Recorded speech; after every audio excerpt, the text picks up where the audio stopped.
কি রোজা হবে? দেখেন, আমাদের দেশে যারা নতুন রোজা রাখে, বিশেষ করে কিশোর এবং বালক বয়সের পোলাপাইল, দেখবেন রোজা রাখার পর প্রথম ঘন ঘন কেউ থুতু ফেলে। খেয়াল করছেন?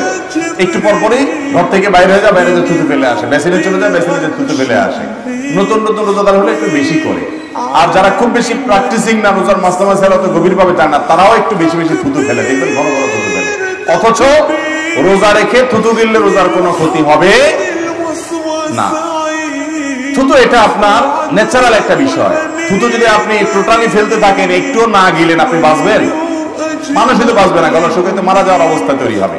অতএব থুতু গিললে রোজার কোনো ক্ষতি হয় না। ভাইরা আমার, এখান থেকে একটা শিক্ষার বিষয় আছে, সেটা হলো রোজা রেখে নিজের থুতুটা গেলা, যেটা হালাল নরমাল ন্যাচারাল একটা বিষয়, সেটা পর্যন্ত আপনি গিলবেন কি গিলবেন না প্রশ্ন দিয়েছেন।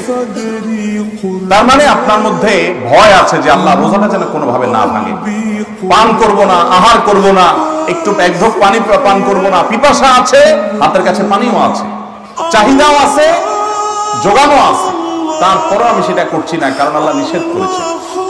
মানুষের সামনেও করছি না, একাকিও করছি না।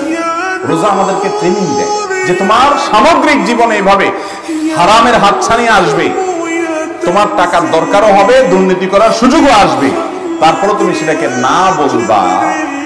এটাই হলো রোজার শিক্ষা। রোজা তোমাকে সে ট্রেনিং দেয়। যেই লোক থুতুটা পর্যন্ত গিলবে কিনা সেটা নিয়ে টেনশনে আছে, মাসালা জিজ্ঞাসা করে, সেই লোক আবার রমজান পরে কিভাবে হারাম খায়।